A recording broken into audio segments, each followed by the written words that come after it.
Professional BS programme ఇది కేవలం degree కాదు, మీ ఫ్యూచర్ కెరీర్ కి డైరెక్ట్ గేట్వే. పూర్తి వివరాలకు వెంటనే స్క్రీన్ పై కనిపిస్తున్న నంబర్స్ కి కాల్ చేయండి.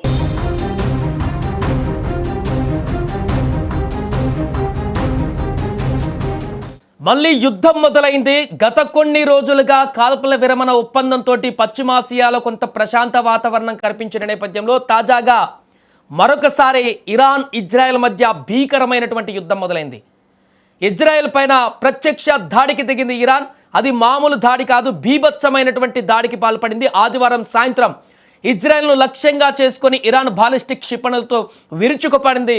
అయితే ఇజ్రాయెల్ ఎయిర్ డిఫెన్స్ వ్యవస్థలు కూడా ఈ క్షిపణులను గాల్లో అడ్డగించడంతో పెను ప్రమాదం తప్పింది. కానీ మిగతా ప్రాంతాలలో చాలా ప్రాంతాలలో ఈ యొక్క దాడులు కూడా జరిగినట్టుగా తెలుస్తుంది. ఎలాంటి ప్రాణ నష్టం జరిగిందా లేదా అనేది తెలియాల్సి ఉంది. ఆస్తి నష్టం అయితే జరిగినట్టుగా తెలుస్తుంది. ఏదేమైనా కూడా గంటల వ్యవధిలోనే ఇజ్రాయెల్ కూడా ఇరాన్ పైన ప్రతి దాడులకు దిగడంతో ఒక్కసారిగా రెండు దేశాల మధ్య మళ్ళీ తీవ్ర ఉద్రిక్త పరిస్థితులు నెలకొన్నాయి. ఈ పరిణామాలకు కొన్ని గంటల ముందు ఇజ్రాయెల్ దళాలు లెబనాన్లోని బీరూట్ శివారు ప్రాంతాలలో హిజ్బుల్లా స్థావరాలపైన వైమానిక దాడులు నిర్వహించారు. ఈ దాడుల్లో 2 మరణించగా సుమారు 20 మంది గాయపడ్డట్టుగా లెబనాన్ అధికారులు తెలిపారు. బీరూట్ పైన దాడి జరిగితే ప్రతీకారం తప్పదని ఇరాన్ గతంలోనే హెచ్చరించింది. ఆ హెచ్చరికలకు అనుగుణంగానే ఇరాన్ క్షిపణి దాడులకు పాల్పడింది. సుమారు 10 బాలిస్టిక్ క్షిపణులతో 3 నుంచి 4 దశల్లో ఈ దాడులు జరిగినట్టుగా తెలుస్తోంది. ఈ దాడికి తామే బాధ్యత వహిస్తున్నట్లు Iran Islamic Revolutionary Guards Corps ప్రకటించింది. వారం రోజుల పాటు నిరంతర దాడులకు ఇది నాంది మాత్రమే అంటూ కూడా హెచ్చరించింది. లెబనాన్లో ఇజ్రాయెల్ చర్యలు కొనసాగితే మరింత తీవ్రమైనటువంటి ప్రతిస్పందన ఉంటుందంటూ కూడా ఇరాన్ స్పష్టం చేసింది. ఇరాన్ దాడుల నేపథ్యంలో ఉత్తర ఇజ్రాయెల్లో ఎయిర్ రైడ్ సైరన్లు మోగడంతో ప్రజలు ఒక్కసారిగా భయంతో షెల్టర్లలోకి పరుగులు తీశారు. ఇరాన్ చాలా పెద్ద తప్పు చేసింది, దీనికి తగిన ప్రతిఫలం ఉంటుందంటూ ఇజ్రాయెల్ డిఫెన్స్ ఫోర్సెస్ ప్రతినిధి బ్రిగేడియర్ జనరల్ ఎఫీ డెఫ్రీన్ హెచ్చరించారు. ఆదివారం రాత్రే ఇజ్రాయెల్ ప్రతిదాడులు ప్రారంభించింది. పశ్చిమ మధ్య ఇరాన్లోని టెహ్రాన్ సమీపంలో ఉన్నటువంటి సైనిక స్థావరాలను లక్ష్యంగా చేసుకొని దాడులు చేసినట్లుగా ఐడిఎఫ్ ప్రకటించింది. ఇరాన్లోని పలు నగరాలలో భారీ పేలుళ్లు సంభవించినట్లు కూడా అంతర్జాతీయ మీడియా సంస్థలు నివేదించాయి. అమెరికా జోక్యం పెరుగుతున్నటువంటి ఆందోళన ఈ దాడుల నేపథ్యంలో ఇరాన్, సిరియా తమ గగనతలాలను మూసివేస్తున్నట్లు ప్రకటించాయి. టెహరాన్లోని ఇమాన్ కౌమని అంతర్జాతీయ విమానాశ్రయానికి వచ్చే విమానాలను కూడా ఇరాన్ తాత్కాలికంగా ఇప్పుడు నిలిపివేసింది. మరోవైపు ఇజ్రాయెల్, ఇరాన్, హిజ్బుల్లా మధ్య నెలల తరబడి కొనసాగిన ఉద్రిక్తతలను తగ్గించేందుకు అమెరికా మధ్యవర్తిత్వంతో కాల్పుల విరమణ ఒప్పందం కుదిరింది. తాజా దాడులతో ఆ ఒప్పందం ఇప్పుడు ప్రమాదంలో పడిపోయింది. అమెరికా అధ్యక్షుడు డొనాల్డ్ ట్రంప్ ఇజ్రాయెల్ ప్రధాని బెంజమిన్ నెతన్యాహుతో ఫోన్లో మాట్లాడి ప్రతీకార దాడులకు దిగొద్దని, దౌత్య మార్గాలలో ప్రాధాన్యత ఇవ్వాలంటూ సూచించారు.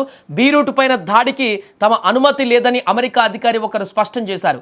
ఈ పరిణామాలతో సోమవారం ఆసియా మార్కెట్లో చమురు ధరలు పెరిగాయి. ఈ దాడులు పశ్చిమాసియాలో శాంతి స్థాపన ప్రయత్నాలకు తీవ్ర విఘాతం కలిగించేటువంటి పరిస్థితి ఏర్పడింది.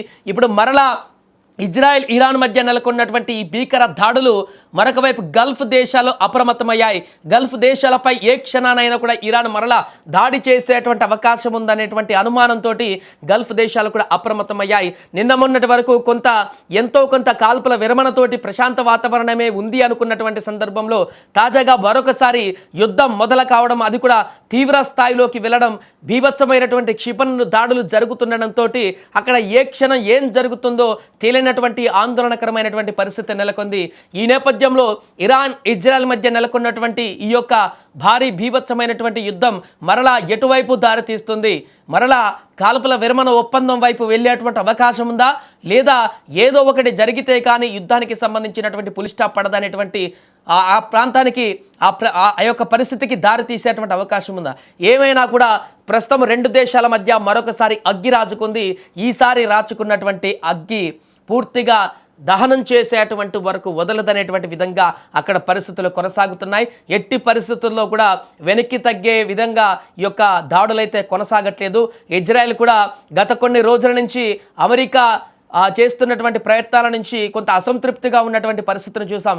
ఈ నేపథ్యంలో ఇజ్రాయెల్ ఇక ఒంటరిగానే ఇరాన్ పైన దాడి చేసేందుకు బరిలోకి దిగిందా, లేకుంటే ఇరాన్ ఇప్పుడు ప్రతిదాడి చేసేటువంటి పరిణామాల్లో ఇజ్రాయెల్ పైన దాడులను కొనసాగిస్తుందా, ఇతర దేశాలపైన కూడా ఆ యొక్క ఆ ప్రాంతాలలో ఎయిర్ బేస్ల పైన లేకుంటే ఇతర ప్రాంతాలలో ఈ దాడులను కొనసాగిస్తా ఏం జరుగుతుందా అనేది మాత్రం వేచి చూడాలి. ప్రస్తుతానికి మాత్రం ఇరాన్ ఇజ్రాయెల్ మధ్య నెలకొన్నటువంటి ఈ యొక్క భీకరమైనటువంటి యుద్ధ వాతావరణం ఇప్పుడు ప్రపంచ దేశాలని మరలా కలవరపెట్టేటువంటి పరిస్థితికి దారితీసింది. ఈరోజు స్టాక్ మార్కెట్లలో తీవ్రమైనటువంటి ఒడిదుడుకులు దీని కారణంగా ఏర్పడేటువంటి అవకాశం ఉంది. మరలా చెమురుకు సంబంధించినటువంటి ఇబ్బందులు ప్రపంచ దేశాలు ఎదుర్కొనేటువంటి అవకాశం కనిపిస్తుంది. ఇప్పటికే హార్మోజ్ జలసంధిని పూర్తిగా దిగ్బంధించి అక్కడ తీవ్రమైనటువంటి విఘాతాన్ని కలిగిస్తూ అన్ని దేశాలకు ఇబ్బందికరంగా మారినటువంటి యుద్ధ వాతావరణం మరొకసారి ఇది తీవ్ర స్థాయికి చేరుకోవడం, మరొకసారి యుద్ధ పరిణామాలు మరింత ఆందోళనకరంగా మారడం, ఏ క్షణాన ఏం జరిగేలాగా మారుతుందా అనేటువంటిది ఇప్పుడు అందరినీ తీవ్ర ఆందోళనకు గురి చేస్తుంది. ప్రస్తుతం అక్కడ భీకరమైనటువంటి యుద్ధ వాతావరణం అయితే కొనసాగుతుంది. మరి ఇది ఎటు దారి తీస్తుంది, ఎక్కడికి వెళ్తుంది అనేది వేచి చూడాలి.